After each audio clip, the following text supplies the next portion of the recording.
todos al seminario del viernes del CIO.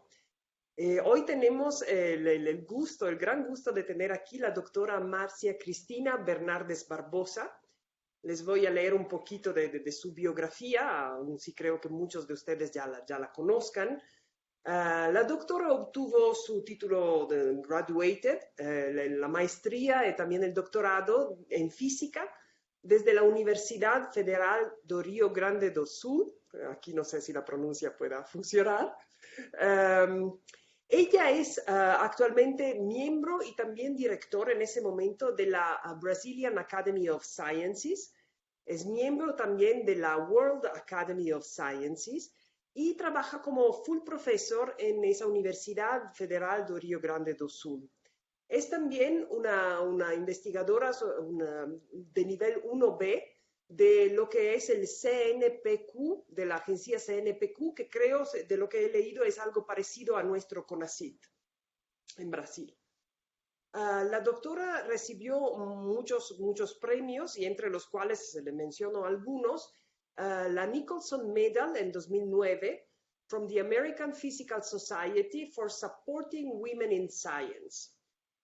También por sus estudios en las anomalías del agua. La doctora es muy activa en el estudio del agua desde el punto de vista de la investigación científica. Le atribuyeron el súper prestigioso L'Oréal UNESCO Award for Women in Physical Sciences, esto en 2013. Ella es muy activa también en cuestiones de género, también en esto de empujar la discusión de la ciencia. Y para su postgraduate work, ella obtuvo el Anísio Teixeira da Capes Award en 2016, eso es para su trabajo en favor de la ciencia. Y en 2018 obtuvo la medalla al mérito científico por parte de la Presidencia de la República de Brasil. En fin, lo último que les digo es que en 2020 también fue reconocida por las Naciones Unidas como una de las 7 mujeres científicas que han dado forma a nuestro mundo. Eso me parece que es increíble, ¿no? Todas estas cosas. Ella es parte también de algunas, trabaja como editor para algunas revistas, entre las cuales, por ejemplo, ahorita Física A. Y bueno, les dejo solamente eso. Tienen muchísimas publicaciones, por supuesto. Y una de las razones principales que yo pensé que era ideal para este tipo de pláticas, y que agradezco mucho que haya aceptado nuestra invitación, es no solamente su increíble nivel científico, pero también el entusiasmo grandioso que transmite durante sus pláticas y la manera contagiosa en que nos transmite sus contenidos. Entonces, sin más añadir, yo dejaría a la doctora a su presentación y espero que la aprovechen todos. Gracias por la invitación. Empiezo disculpándome porque voy a intentar hablar portuñol, por tanto, muchas veces no van a comprenderme bien. Entonces, tengo en la pantalla la presentación en inglés para ayudar un poco. Cuando pienso en la relación, interrelación entre la sociedad y los científicos, gosto de mirar este dibujo de Simpsons, donde vemos la sociedad utilizando el conocimiento científico y los científicos felices, no queriendo hablar mucho con esta sociedad. Pero este es un problema. Y voy a intentar en esta charla mostrar por qué este es un problema o qué podemos hacer para cambiar esto. Me recuerdo que un dibujador, un cartunista norteamericano, Randall Munroe, describe una situación que podría ocurrir en cualquier universidad de Brasil, de México, de Estados Unidos. Está ahí un profesor y su estudiante y dice: profesor, este hombre dice que la Tierra tiene solamente 6.000 años de edad. Y la respuesta del científico es arrogante. ¿Qué importa? ¿Qué importa lo que esta persona piensa? Ciencia está arriba de todo eso. Pero, profesor, este hombre dice que los fósiles en la montaña fueron por puestos ahí por un diluvio, por una enchente. El profesor se queda diciendo, pero esto no es importante. Es más, pone-se muy arrogante. Millones de personas pueden pensar que en un monte es una ficción, pero no es porque la ciencia lo dice entonces. Y queda este estudiante muy nervioso, pero es diciendo, esta persona lo cree en tonterías. Pero finalmente el estudiante dice, pero profesor, esta persona que cree esas tonterías es un senador de la República. Y solamente en este momento el científico mira, ok, tenemos ahí un problema. Este dibujo hecho por Randall Munroe no fue hecho durante el periodo Trump.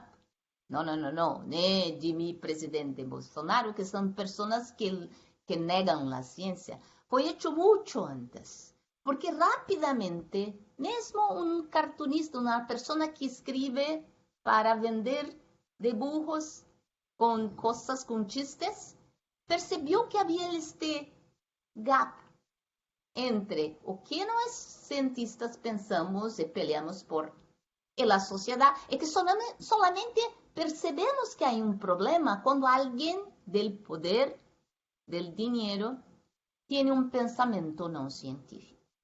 Ah, pero Márcia, vas dizer, isto é só um chiste, não tem nada de verdade.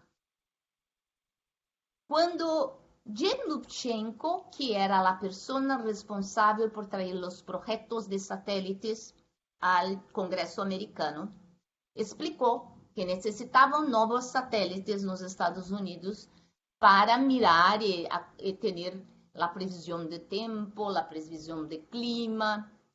Um dos congressistas disse, doutora, não necessitamos de satélites. Temos o canal de la televisión del tiempo, no comprendiendo que si tenemos el canal de tiempo, si tenemos la previsión de tiempo en nuestros celulares, es porque hay un monitoramento que es pago por gobiernos. Esto no ocurrió en un dos gobiernos que más negaban la ciencia. Ocurrió antes, en el gobierno Obama. Entonces, esta distancia entre quien decide el dinero y el conocimiento existe há mucho tiempo. Este no es un problema, no es una novedad, no es novedad, esta es una novedad de la Internet, no es una novedad. Y la razón por qué no es una novedad es porque desde siempre nosotros científicos estuvimos muy ocupados con nuestra ciencia y no tuvimos un plan para hacer esta conexión. Yo mesmo imagino que lá nos primórdios, cuando los primeros científicos empezaron a tener ideas, la gente en general no tenía atención y los científicos no hacían un gran esfuerzo para esta conexión. Hasta que algunos científicos percibieron que no necesitaban hablar con toda la gente, pero necesitaban hablar con algunas personas. Cuando ciencia empezó a través de mirar el cielo y definir las estaciones, si era invierno, qué planta en el invierno, qué planta en verano, qué planta cuando tiene lluvia. Cuando empezaron a utilizar ciencia para cosas de dinero, los científicos miraron los gobiernos, los reyes, los poderosos, e hicieron conexión por esta parte de arriba. Y podemos ver sinales de esto desde el comienzo de la civilización. No fueron a la gente con el poder. Una conexión entre ciencia y el poder. Algunas historias son interesantísimas con esta conexión, porque no siempre la conexión con el poder operó muy bien. Tales de Mileto, observando el cielo, percibió que tenía una época que en tener muchas oliveras que hace el aceite muy bueno y puro. Pero nadie, ni los gobiernos locales, los poderosos, percibieron, no quería oír Tales de Mileto. Tales fue experto, más expertos que los antecesores. Ahí la historia se queda un poco confusa. Hay unos que dicen que él compró todas las prensas de hacer aceite, otros dicen que él alquiló. Pero el fato es que Tales se quedó muy rico por tener este conocimiento y rápidamente la gente que quería ganar dinero percibió que la ciencia también era una forma de ganar dinero, de tener plata. El problema más profundo de cientistas estarem siempre hablando solamente con el poder es que el poder cambia y puede te quedar muy mal cuando hay cambios que van en la dirección de no tener respeto con ciencia. Déjame trazer dos ejemplos. El primero es de Hipatia de Alejandría. Hipatia era hija del director de la escuela de Alejandría, era una astrónoma, filósofa, observaba el cielo con instrumentos que ella misma construía, tenía estudiantes, era una persona que tenía mucho poder en la sociedad local. No es tanto, a esta época hubo un cambio. El cristianismo empezó a crecer y las primeras generaciones del cristianismo eran muy conservadoras. En Alejandría, el obispo, ¿cómo puede una mujer con tanto poder y con tanto para decir? El obispo no gustó mucho y empezó a hacer una presión para que Hipatia se calara, Hipatia no hablara más de ciencia y finalmente o que ocorreu é que Hipatia disse, não, eu vou falar mais e mais de ciência. E por sinal, observa, a Semana Santa está com a fecha equivocada, porque os astros dizem uma outra fecha. O bispo se quedou tão furioso com esta mulher empoderada que começou a dizer a la gente que ela era uma bruja. E a gente le assassinou Hipatia dentro de um templo.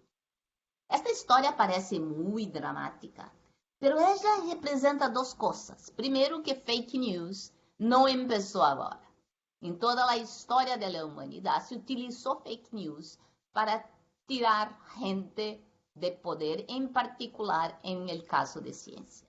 Pero a segunda coisa foi que a história de Hipatia se quedou como um marco de resistência da ciência e de que não podemos poner toda nossa confiança em um poder fijo, porque o poder fijo não é tão fijo assim.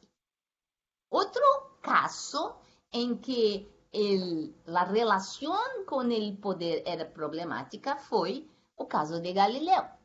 Galileu, por 2 vezes, teve problema com os papas, que eram quem financiavam ao seu tempo a ciência.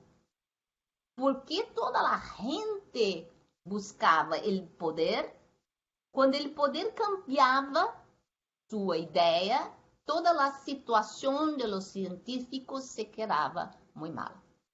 Um resultado deste medo de falar da ciência que ocorreu em la Idade Média é que muitos científicos não escreviam mais sobre sua ciência. Estes científicos se ocultavam de falar publicamente de sua ciência. Um desses casos são as correspondências entre Kepler e Galileu. Eles, em vez de escreverem livros sobre suas descobertas, escreviam sobre a forma de anagramas, uma coisa muito interessante. Uno descobria algo, escrevia para o outro, pero em formas de anagrama, e o outro só poderia ler quando também descobria a mesma coisa. É uma espécie de referir report en anagramas, pero que nunca se publicaba nada. Entonces, esta centralización del conocimiento con quien tiene el poder económico generó una obscuridad del conocimiento. Afortunadamente, mesmo el poder económico con el tiempo, con la revolución comercial, se quedó espalhado em mais categorias. Teníamos os reis, teníamos os papas, pero também teníamos os burgueses, a gente que tinha o dinheiro, a gente que tinha o comércio, que começou a interessar-se, poner atenção em el conhecimento científico. E com isto, teníamos mais gente fazendo inversão financeira e apoio à ciência, o que ha hecho a ciência se espalhar de uma forma mais discriminada por la sociedade, o que ganhou um impacto altíssimo durante a revolução industrial. Pero todo isso só para mostrar que o conhecimento começou seu crescimento através do poder econômico e hoje nós científicos que creemos en el conocimiento, deseamos que la población diga que el conocimiento tiene una autoridad. Hoy, con la cuestión de las vacunas, con la cuestión de las falsidades que se dicen sobre el conocimiento científico, los científicos dicen, no, mas tenemos que tener una autoridad. El científico habló, tiene autoridad del conocimiento. E a pergunta é, esta história que eu contei, construiu uma autoridade do conhecimento? E a resposta óbvia é não. Não, porque se a população reconhecesse a autoridade do conhecimento, não teríamos tantos debates sobre cambios climáticos. E eu considero, dentre todas as luchas contra a ciência, cambios climáticos é uma espécie de droga de entrada, entende? A primeira droga que tomas, aquela que todos pensam que não hace mal algum, a droga de entrada das pseudociências. Pero a esta pseudo-creencia de não haver cambios climáticos, temos a guerra contra as vacunas que estamos vivendo agora de uma maneira tão forte, además del mito de la Terra que é plana. E estas coisas sempre caminharam, não é novidade, elas caminharam junto com o conhecimento, porque o conhecimento, como naquela do chiste que Randall Murrow descreveu, se criou porque os científicos não queriam pensar nesta gente que pensa tonterias. E dois mecanismos cresceram, e mais recentemente com a internet cresceram muito fortes, que são a pseudociência, que é algo que parece ciência, pero não é ciência, utiliza linguajar de ciência, pero não é ciência, e a anticiência, que é alguém me disse isto, eu creio mais no que alguém me diz ha dito do que o que a ciência tem mostrado. E por que a ciência não tem uma autoridade suja? A razão nos responde Max Weber. Max Weber foi um homem pensador que reflexionou muito sobre a sociedade ocidental. E Max Weber dizia que a sociedade reconhece três tipos de autoridade: a autoridade tradicional, a autoridade legal e a autoridade carismática. A autoridade tradicional é a autoridade de los viejos em tempos antigos, de los reis, de los papas, de las personas e hoje seriam as cortes supremas, que têm um reconhecimento de sua autoridade por representarem o conhecimento antigo, a tradição, as coisas velhas. A autoridade legal é a lei. que la gente reconozca esta autoridad porque si no va preso o presa. Entonces, ella lee. Y la carismática es la autoridad de estas personas que tienen la capacidad de hablar con la gente y hacer la gente hacer cualquier sea sin ninguna evidencia. Y la pregunta que hago a Max Weber, ¿sería o conocimiento una de estas tres formas reconocidas por Max Weber como siendo autoridad? Então, vamos mirar cada uma de ellas. A autoridade tradicional normalmente é muito conservadora. A legal pode ser reaccionária. Volvo a esse ponto pronto. E a carismática é basicamente muito emocional. Seria o conhecimento conservativo, reaccionário ou emocional? Conhecimento e particularmente ciência não é conservativo, não é reacionário e não é emocional. Então, não puedo encontrar em la concepção deste grande pensador Max Weber local para poner o conhecimento, para poner a ciência. ¿Por quê? Porque o conhecimento tradicional é este de las Cortes Supremas, que sempre são uma coisa não muito para frente, não muito para trás, uma coisa muito promediana, muito conservadora. O legal pode ser bem reacionário. Para dar um exemplo, estas duas fotos são de Cabul. A de arriba é Cabul nos anos 70 e de abaixo é mais recente.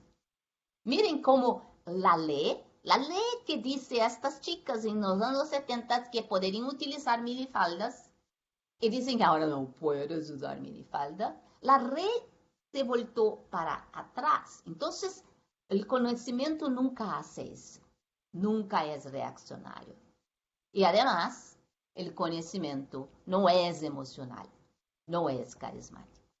Então, minha proposta é dizer a Max Weber, sorry, descúlpame, pero vou incluir em tua lista de 3 uma quarta forma de autoridade.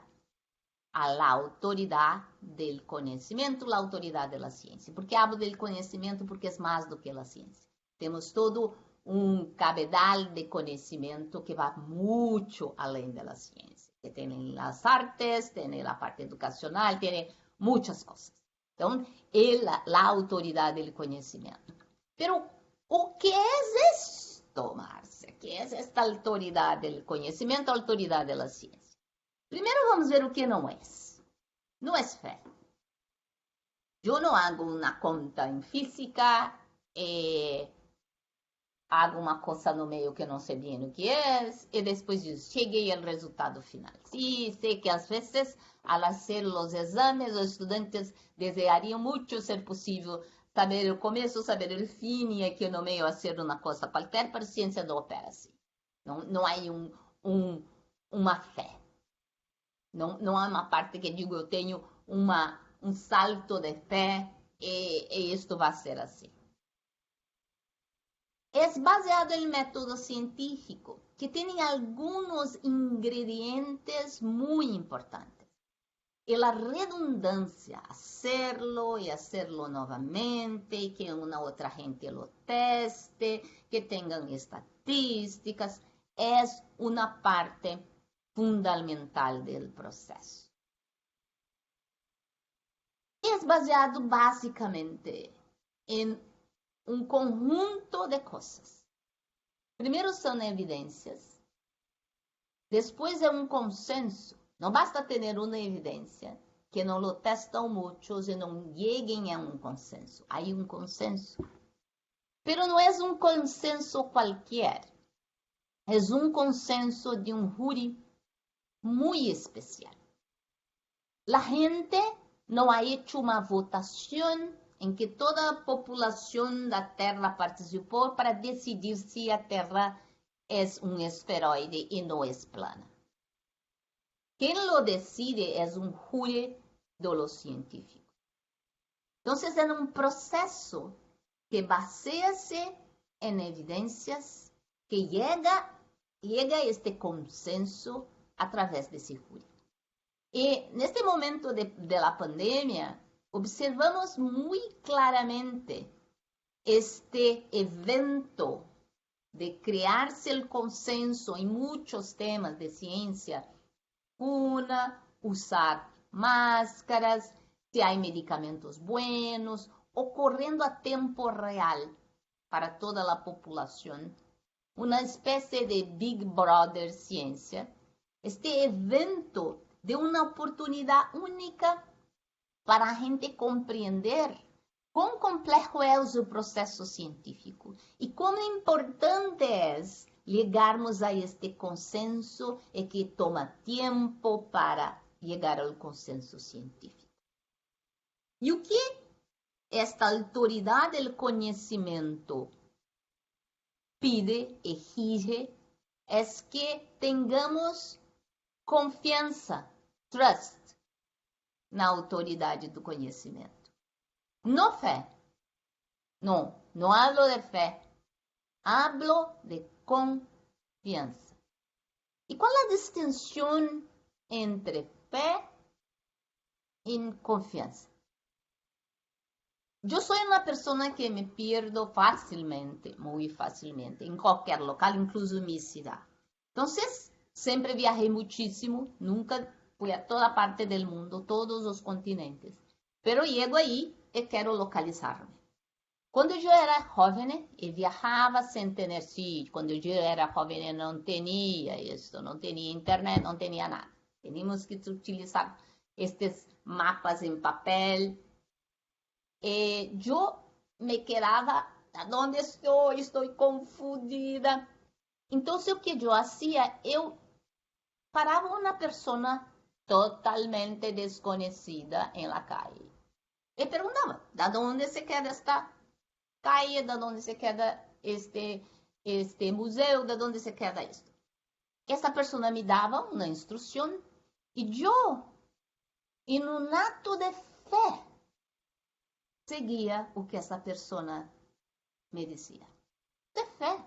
Eu não tinha nenhuma razão, nenhuma evidência, nenhum consenso me indicando que esta pessoa não estava me dizendo algo equivocado. Además, a mesma pessoa poderia dizer-me algo correto minutos depois para uma outra gente dizer algo incorreto.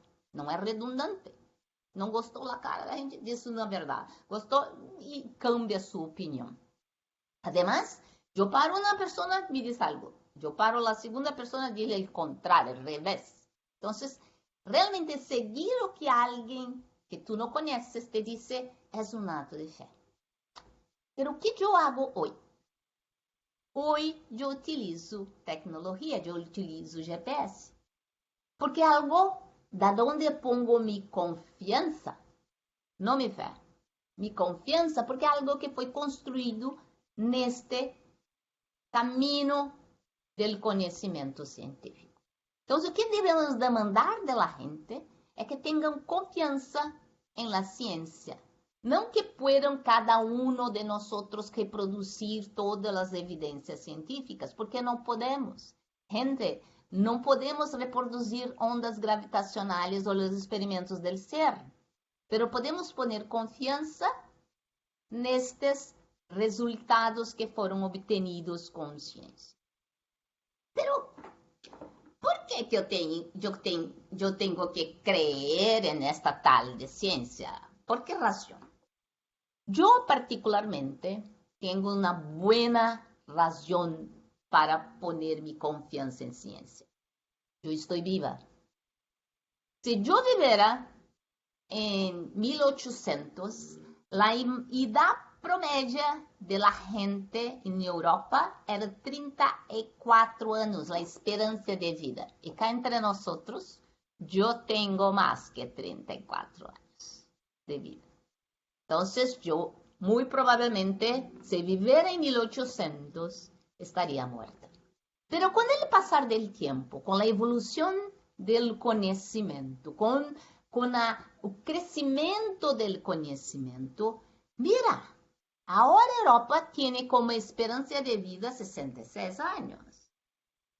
En Brasil, 50 años. Já está mejor en los años 50. En 2015, llegamos a más de 80 años. ¿Quién consiguió este avance na esperança de vida? Por el conhecimento, e aqui podem ver várias rotas de diversas partes do mundo, o crescimento da esperança de vida, e há um fator importantíssimo nisto, que é a revolução industrial, da onde foi possível ter o conhecimento disseminado no mundo em todos os distintos aspectos. A informação disseminada por el mundo, mais comida, mais remédios, mais todo que vem deste conhecimento. Então, sim, eu tenho confiança na ciência porque a ciência me ha permitido viver mais tempo.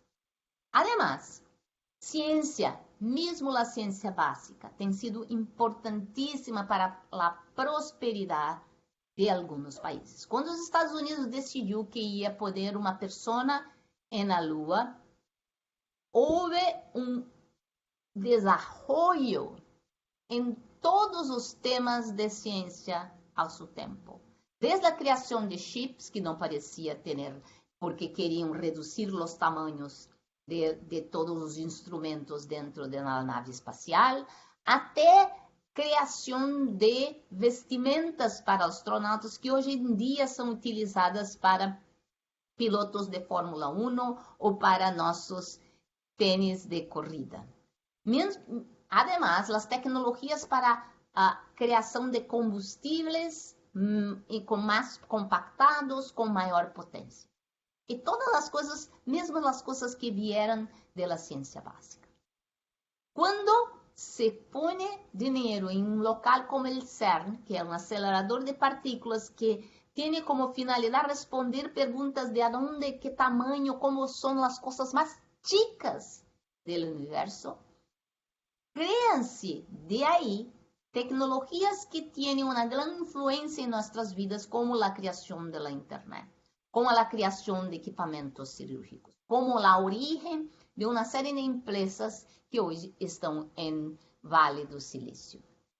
Então, o conhecimento traz mais vidas mais longas, mas também traz mais prosperidade para os países.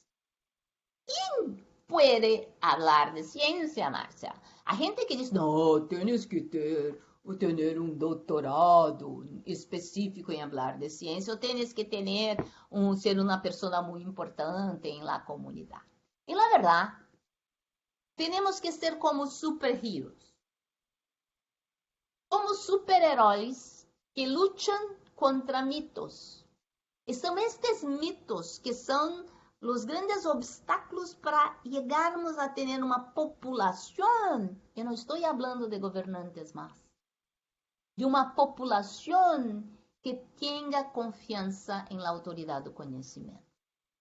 Essas pessoas, para fazer esse trabalho, os super-heróis, são cada um de nós, que creemos em las evidências, que creemos en el consenso deste júri muito especial. E temos que estar, no entanto, preparados por questões que vão nos trazer toda a gente que tem dúvidas de ter confiança na autoridade do conhecimento. Por exemplo, vou trazer aqui algumas dúvidas que ocorrem muitíssimo em muitos países, mas em particular em meu país. Márcia, pero gobiernos gastam muito com ciência. É verdade, alguns governos sim lo gastam, um bom percentual de seus fundos em ciência. E aqui estou mirando como percentual do Produto Interno Bruto do país. Então, não é o montante total. Países ricos podem ter uma inversão em ciência grande porque têm muita plata. Não. Estou falando de percentual. E mira como os países de onde se hace mais tecnologia. Coreia, Japão, Estados Unidos, Alemanha, Austrália, são aqueles que põem uma inversão maior em tecnologia. Pero esta inversión no es solo de los gobiernos. Miren, azul es gobierno, de lo rojo son las empresas. Las empresas igualmente ponen una inversión en esto. Desafortunadamente, este gráfico mostra nuestros dos países, Brasil y México, con percentuales muy pequeños. Precisamos incrementar esto y decir a la gente, no, nuestros países no ponen mucho, ni mucho en volumen, pero no mucho en percentual de su riqueza para crear más riqueza. Para entender esto, resulta que tenemos menos gente, menos investigadores por 1000 de los empleados nuevamente en nuestros países.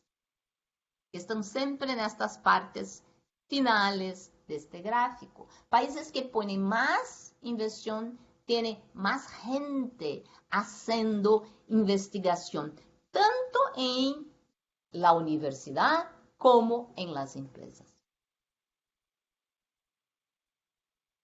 Pero Marcia, él no importa poner dinero en ciencia y tecnología, o que importa es poner dinero para ter economic growth. Como vimos en los dos gráficos anteriores, quien pone dinero en ciencia y tecnología tiene economic growth. Y podemos incluso asociar cuánto de exportación en tecnología estos países tienen, porque tuvieron una inversión lá atrás en ciencia y tecnología básica. No, Marcia, pero en tiempos de crisis, cuando las cosas se quedan duras, el primer punto que te cortas el fondos es en ciencia, porque es un lujo, no es una cosa esencial. El gráfico muestra la inversión en ciencia de los Estados Unidos, incluso en momentos donde tuvieron crisis económicas. Dibujito rojo aquí arriba fue justo una crisis económica en que el gobierno ha ponido más dinero, reconociendo que si tiene más inversión, va a tener más retorno después. O como dice una vez Obama, cuando tu avión está con problemas, tú pones afuera del avión las sillas, tú pones las equipaje de los pasajeros, pero no pones el motor de la economía afuera. El motor de la economía es la inversión en conocimiento. Pero eso es distinto en nuestros países. En nuestros países, el conocimiento no crea desarrollo. El conocimiento es un lujo. Para intentar responder a esta cuestión, la Academia Brasileña de Ciencias creó un proyecto y estimuló a cada país crear un proyecto similar, de donde coleccionamos casos de científicos en ciencia básica que tuvieron una idea tan espectacular que se tornó desarrollo para el país. Vou contar uma dessas histórias, pero tenho certeza que em México, em qualquer país, há histórias como esta. Uma é de uma investigadora chamada Johanna Dobenheimer. Johanna hacía investigação em plantas. E a este momento, Brasil não produzia muito bem soja. Nem a gente é muito acostumada a comer soja em Brasil, em verdade. Pero Johanna observou que a cana-de-açúcar crescia maravilhosa em Brasil, pero soja que é parecida, uma espécie de prima de la cana-de-açúcar, não se quedava bem, não dava bem. Johanna foi, estudou e encontrou que havia uma bactéria que fixava nitrógeno em las raíces de la cana-de-açúcar.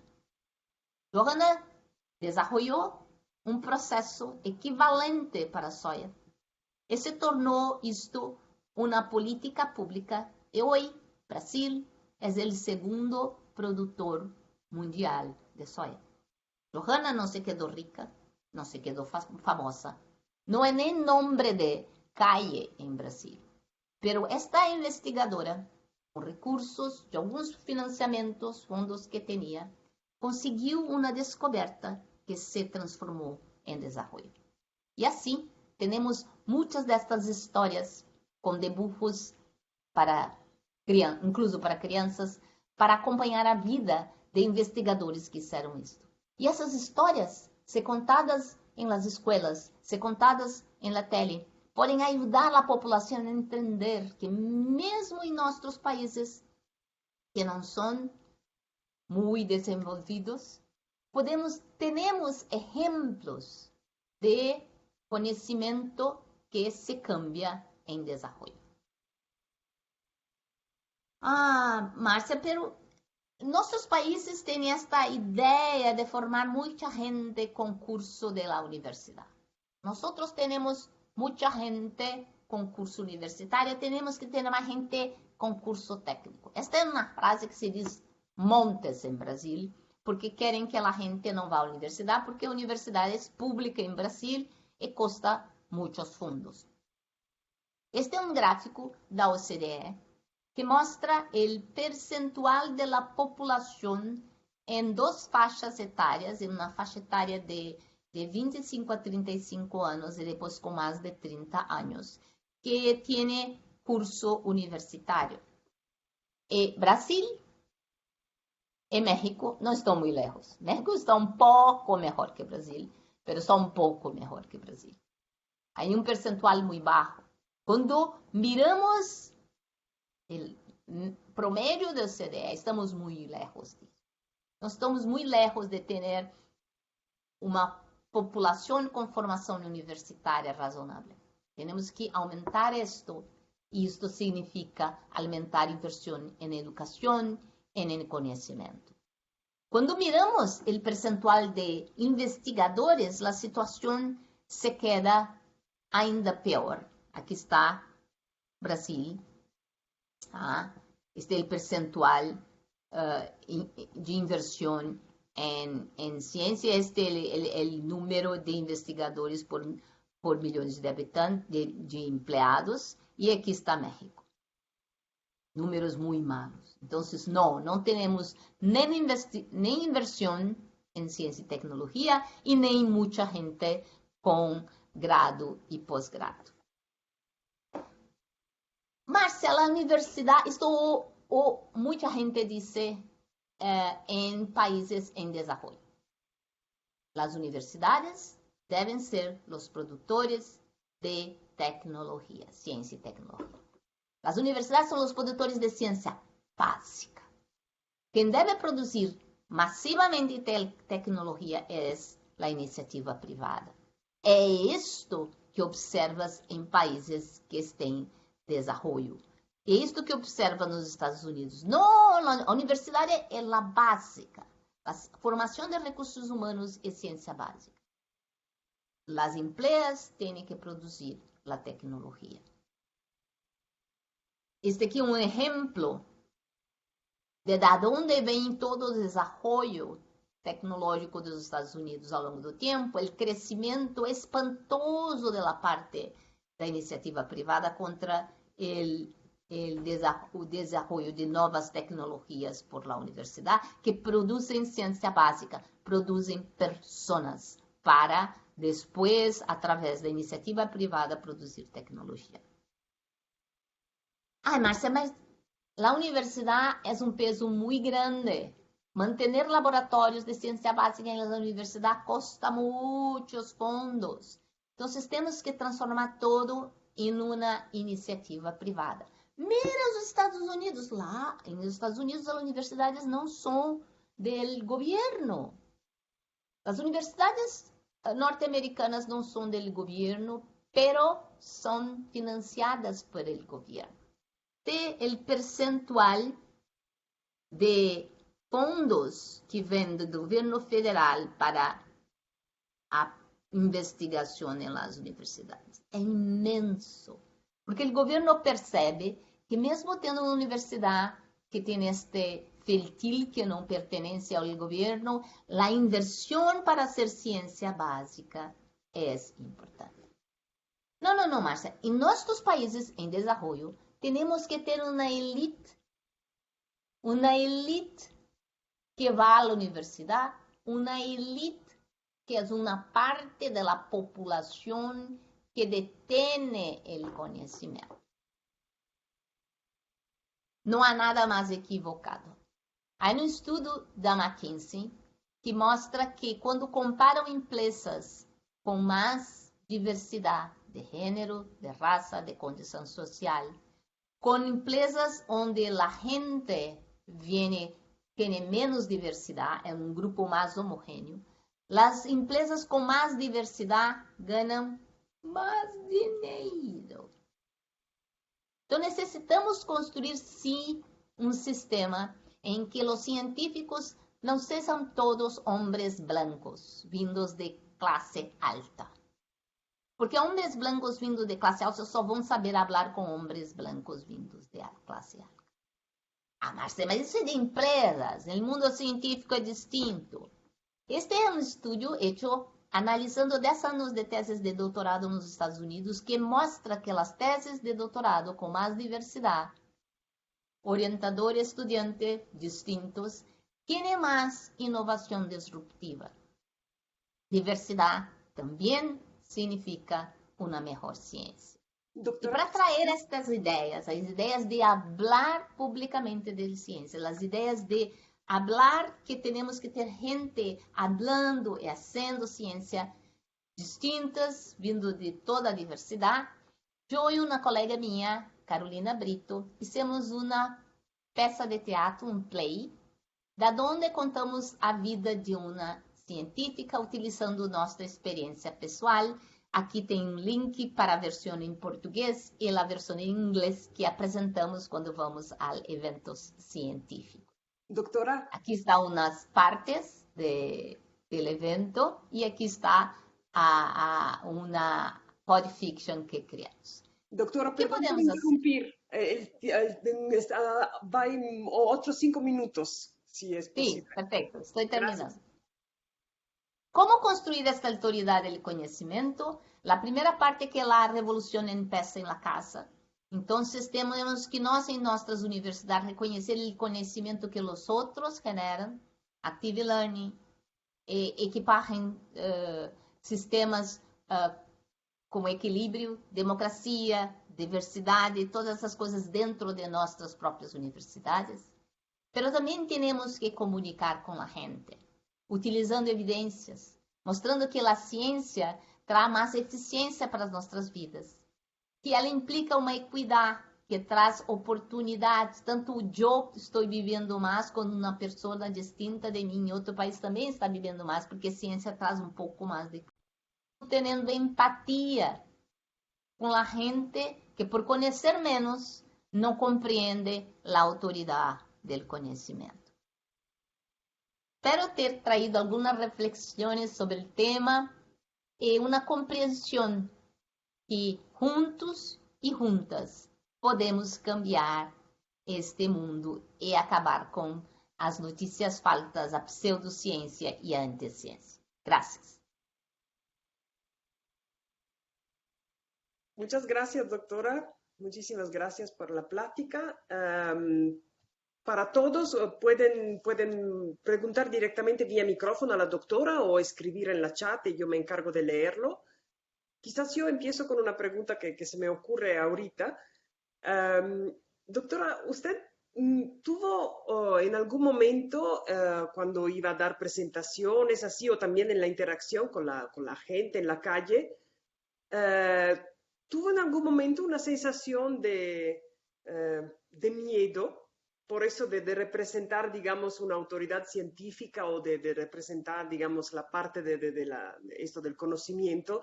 ¿Se ha sentido en algún momento en peligro en este rol, en su experiencia? Uma coisa interessante de ser uma minoria, eu sou uma mulher em la física e eu sou latina. Então, quando vou a eventos, estou em outros países, eu não sou o que a gente imagina como científico. es que la relación hace más fácil. La gente me ve como la oficina, ¿entiendes? Next neighbor, como alguien que puedan hablar.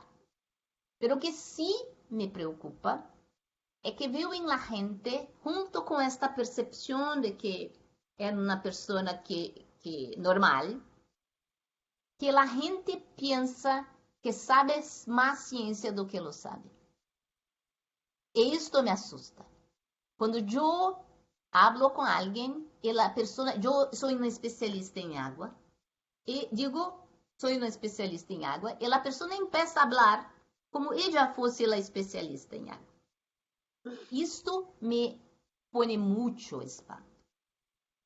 Pero isto ocorre com a gente que tem um perfil que não é o perfil do imaginário do científico. Quando veo a gente que tem o perfil imaginário do científico, ¿entiendes? O homem branco, o que veo é que há uma parede de comunicação, porque respeitam o imaginário, pero não respeitam a ciência que o imaginário lo traz. Então, minha construção não é dizer, cream a mim, porque eu sou isto, porque eu tenho pedigree, entende a palavra? Pedigree. Eu não tenho pedigree, pero creem em la ciência. Este objeto, que não sou eu, pero é a construção coletiva de la humanidade. Eu sou a mensajera. Por favor, não matem o mensajero. Miren o que estou trayendo aquí. Muy bien. Le voy a leer algunas preguntas que llegan vía chat. El doctor Flores pregunta, bueno, le leo, dice, muy interesante plática para la situación actual de la política científica en México. ¿Cómo convencer a un gobierno que desconfía de su fuerza científica?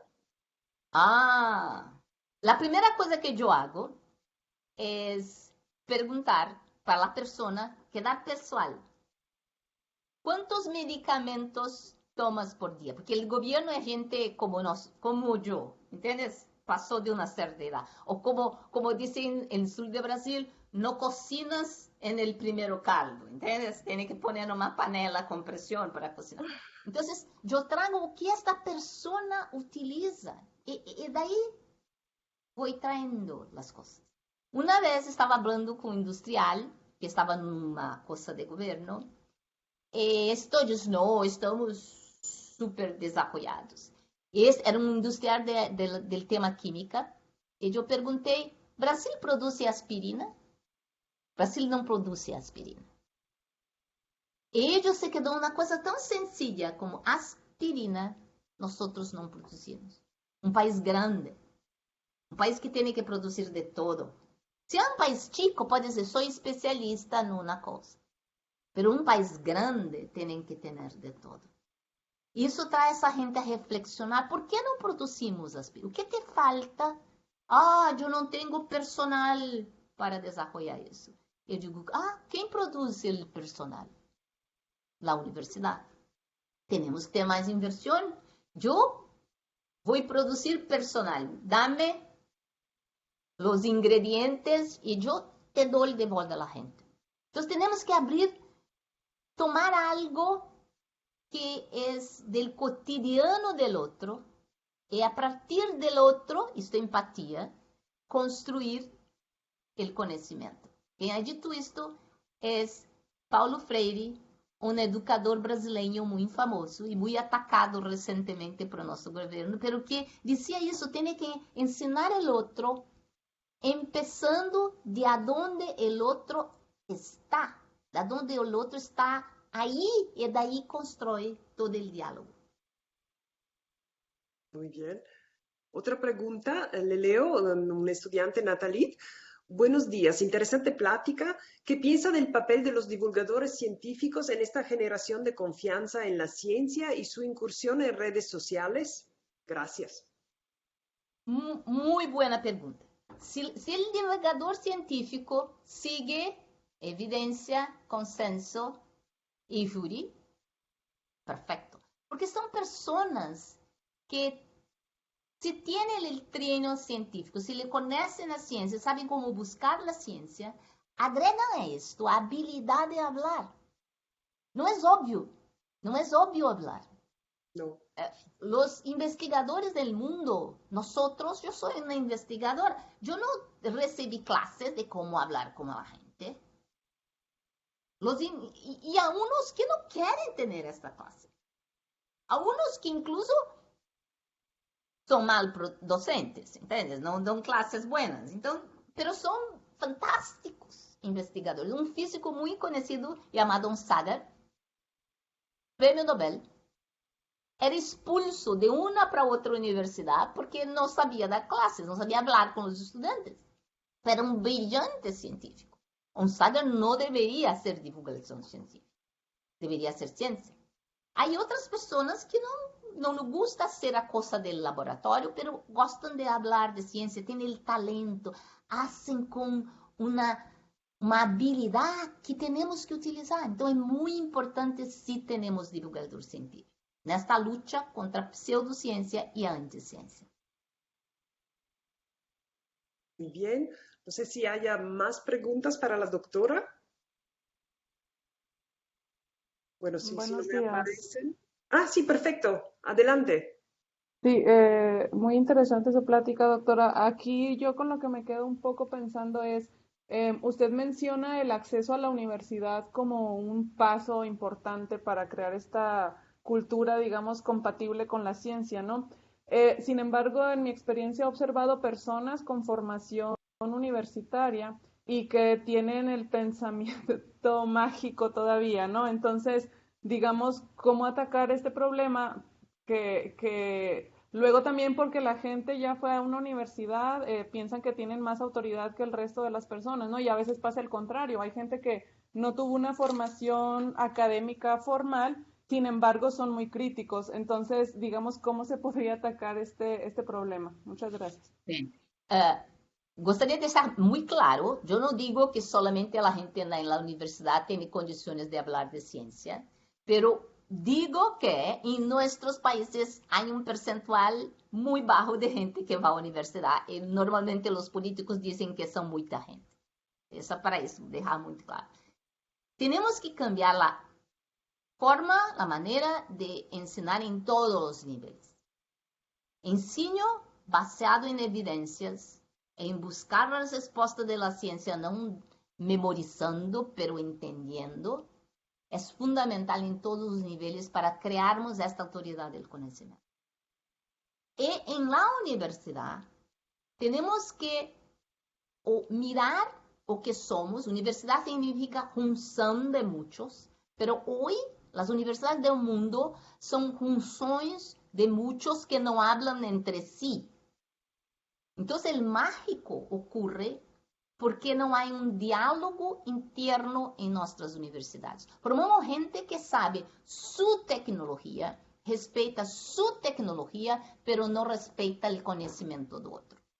Con eso, realmente formamos gente que cree en alguna cosa mágica, cuando no es de su disciplina específicamente.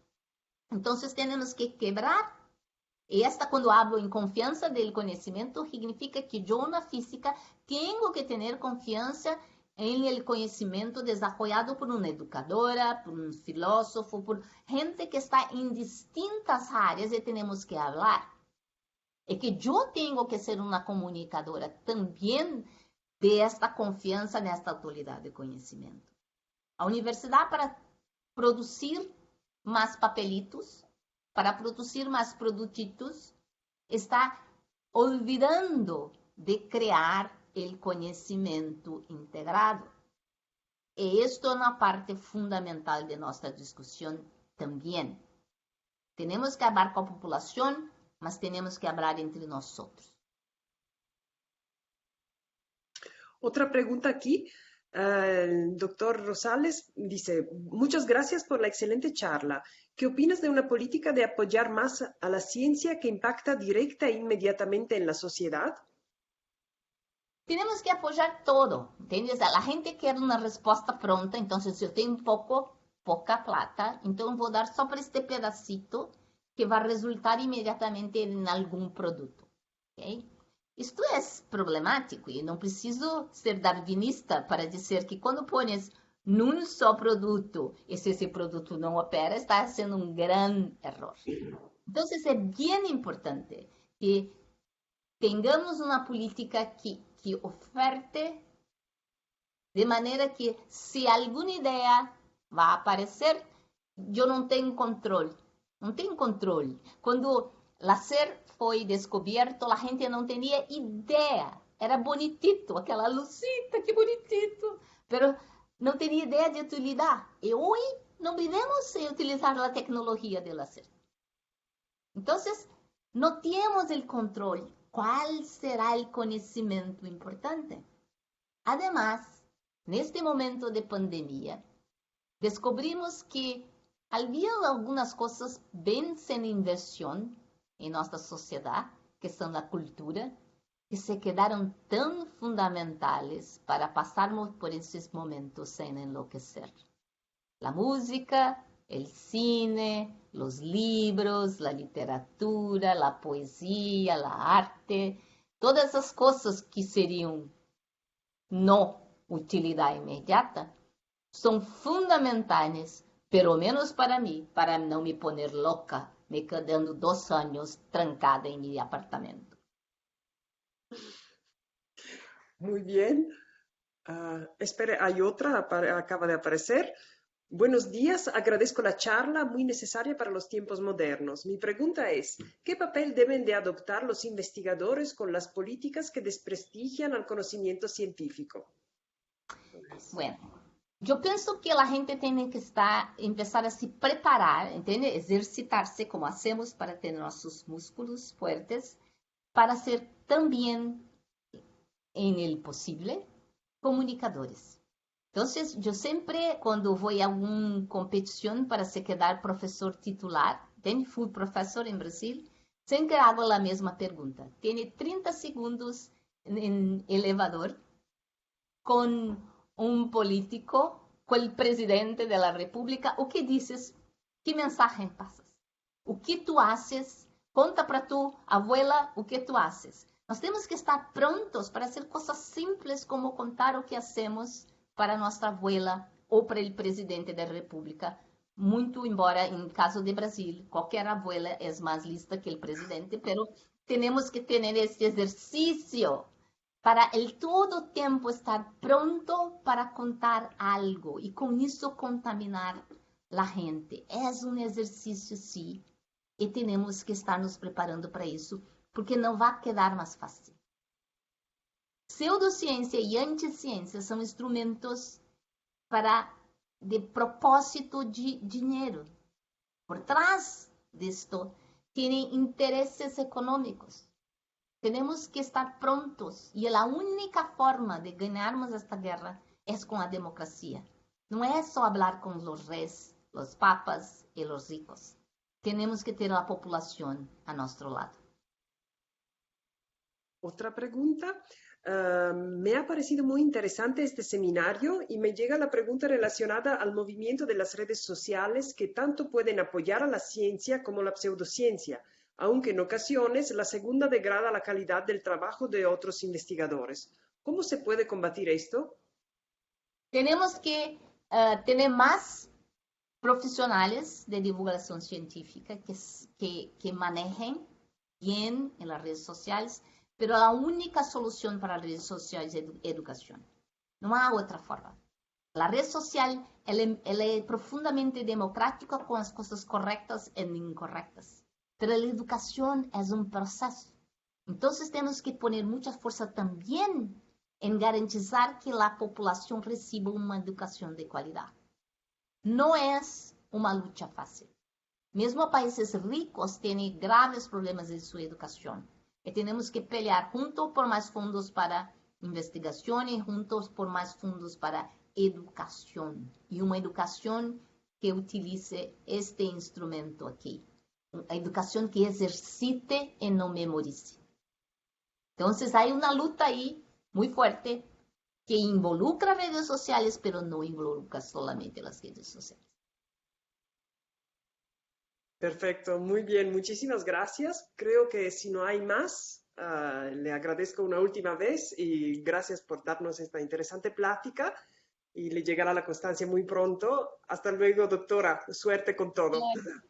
Un placer estar acá. Adiós, muchas gracias.